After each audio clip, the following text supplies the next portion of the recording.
production. What's going on, guys? It's your man C.J.C. You guys haven't seen it for a while. I'm gonna say it's good to be back. Y'all know what happened of my dad dying. So I took like a 2 week break off.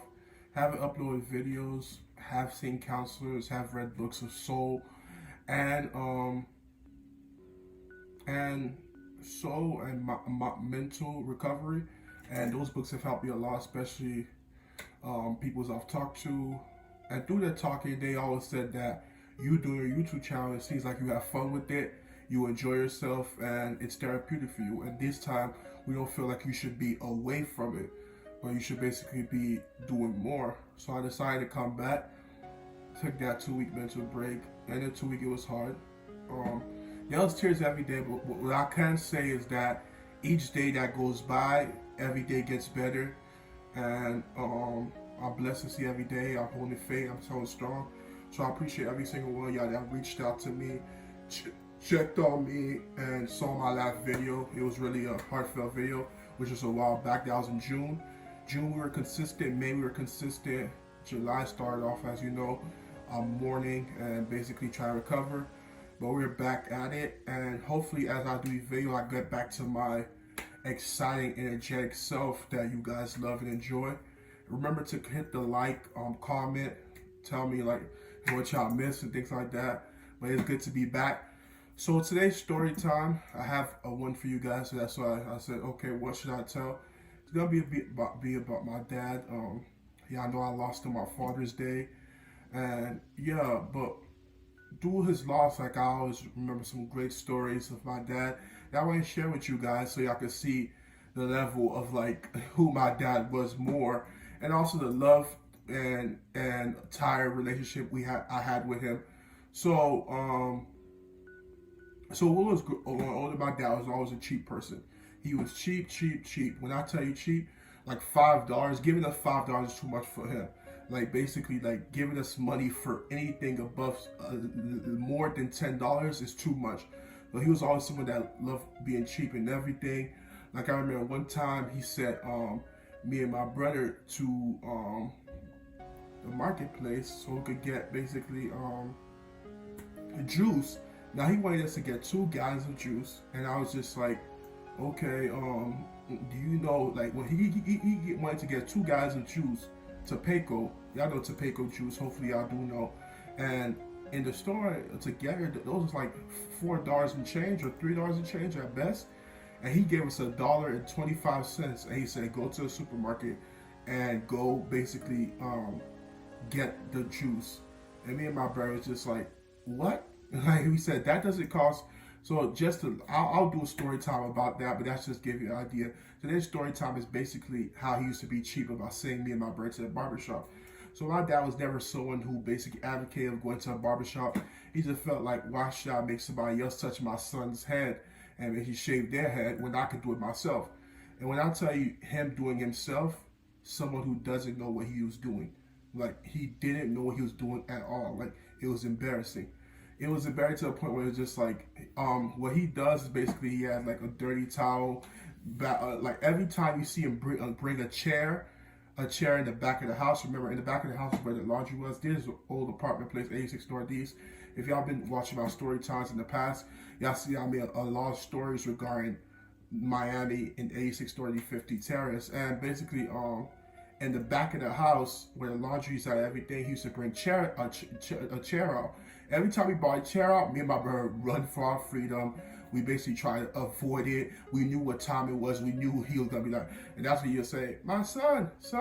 He'll call us my son and things like that. Like when he's being nice like that, we know what he's planning on doing, and we know what he wanted to do. So when he said, "My son, my love," he said, "I see your hair a lot. Maybe shave it, things like that." And it was just like, "Oh, it's good." He said, "It's not that bad." He said, "No, you need a haircut." And me and my brother used to basically do rock, paper, scissors to see who go first, like rock, paper, scissors.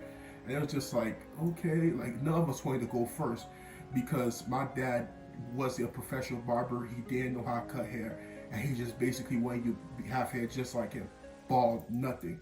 My dad was a bald guy. Always like I think the only time my dad had hair was when he was younger, and it was too young to remember. But it was bald throughout and things like that. So he wanted to shave our hair clean to a point where he wanted his sons to have bald head at early age. It was just like, why are you doing this to us? Like, why you keep shaving and shaving? Like, it was ridiculous. So he always like basically correct, like compliment us. He said, "My son, I love you," and let's go in the back. It's not gonna take long, things like that. And then when you get in the back, you sit down. I was telling you the experience of when I went first one time when I lost rock paper scissors with my brother. So we went to the back of the house, and my dad he had his set for basically cutting hair. He had the clip, he had the shave, he had everything. Like I know the whole set for a barber needs to basically cut someone's hair. He had that, and then what he does, he basically brush your hair, and he said, he's gonna be looking good when I'm done, and things like that. And then he said, oh, I don't think I need a haircut. Still trying to fight and find a way to get out of the situation. He's just like, it's not gonna. He said, don't worry about it, my son. He said, I love you. He said, just go. And then he's like, when you hear it, you already knew it. And he just shaved, like he cooperated, and he just like bam, bam, bam. He didn't know how to do a tape. He didn't know how to do any of that. All he do was taking the hair off. And just like, how you gonna cut somebody's hair and not even giving them a tape? And it's just like, yeah, and he just shaving the whole thing out. And then when he shaved the whole thing out, he tried to tape thing, but this is definitely should tape. He'll just be like, he said, okay, you're done. He said, now you're, and now I'll go in the bathroom just like, what the F? My hair effed up, I'm bald clean. And it's just like, wow. Then my brother go, he's just like, oh, I don't feel like doing it. And then he said, sit down. He said, your brother give me no problems. He said, now you're going to talk. I don't want you to talk. Just sit down and I'm going to cut your hair. And things like that. And then he just like, yeah. And my sister just stand there and be like, y'all look bald. Everybody going to make fun of y'all. And she wasn't lying either, because when we got to school, and this is elementary school, Tucson Elementary. Shout out to Tucson and Little Haiti. We went to Tucson, and it's just like everybody, we always wear caps or we wear scullies. Me and my brother try to hide the fact we bald, and we felt like we could hide it enough until we get a little hair back. But the people would be like, "Why y'all have a hat for scullies?" And the teacher would like, take it off. Then once I took my I think I had scully that time, took it off, and I was like, ah. The whole class started laughing. And there was songs back then. I don't know how y'all grew up, but there was always songs of people that was bald. Like, there was even the Haitian songs. Like, there was like a Tekale Bobi Santi Class, woo, woo. And Tekale Bobi Santi Class is basically somebody who's bald, dirty, and thing, and they just fire you up. And then basically, when they saw the opportunity, it's just like, after class, that's what you always want. Nobody know that he was bald. Because once they saw opportunity, it was just like, people taking turns slapping the taste out of your head and just like, stop. And you was scared, you was just running, everybody chasing you, just, damn, your dad messed your head up. And then everybody laughing, you get mad, you pissed, you basically just saying like, oh, leave me alone. Everybody making fun, you go home, and then we cry to our mom saying, never make him cut our hair again, how you can make this happen.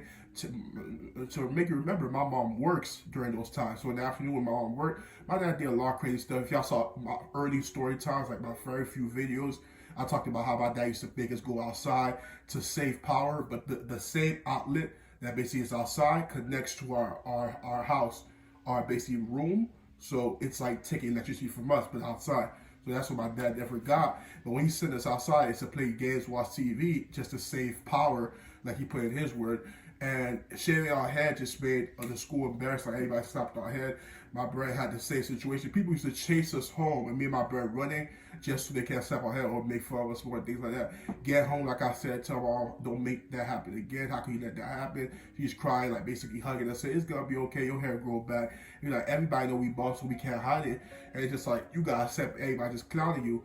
And then my mom will, and then you can hear my mom and dad argue in the room, just like, oh, how you can do this and that? They gotta go to a professional barber. And he said, I'm not gonna make no my kids go to a professional barber. That's just the type of person my dad is. He was just, when he made his mind up now, he said, I'm not gonna make none of my kids go to a barber. Why they gotta go to a barber when I could do their hair? He said, I'm their dad. I'm the only one that gotta do their hair. And just like my mom, they were arguing. And they went back and forth. My mom argued for our case, but he wasn't giving in. And it was just like, yeah. And then he said, y'all gotta go tell y'all mom. And he said, why y'all just complaining? And he said, if kids making fun of y'all, He said, just make fun of them back. He said, stop being babies. That was our dad response to it. We just like, what? And then, what you want? And it's just like, yeah. So basically, we was just like, okay, we just gotta deal with it. The funny, the clown, the slap. Our hair would always grow back. Like I said, when it gets to a length, he'll basically be ready to shave it again. So it's just like my dad, the barber, he was just that type of person. And it was just funny, just like a good story to like every time he basically said, my son, and he said, just come in the back. He said, your hair look good. He said, you know I love you, right? That whole, like, you know, saucing you up before he shaved it in your life. Because when he shaved your head, he does in your life. He basically clean your hair, clean off, and doesn't give you a tape. It's just messed up in every single way. But that's the story time I want to share with y'all. That's the kind of person y'all can see who my dad was. More story about that coming. Glad to be back. Appreciate every single one of y'all. Remember to hit the like button for the video. Comment. Tell me what y'all think. Appreciate every single one of y'all. It's your man C to the J to the C, and I'm out. Be breezy. Yeah. Most these niggas ain't tryna see you win, and I can't trust nobody, not interested in being friends. It's free all of my niggas till my niggas free again.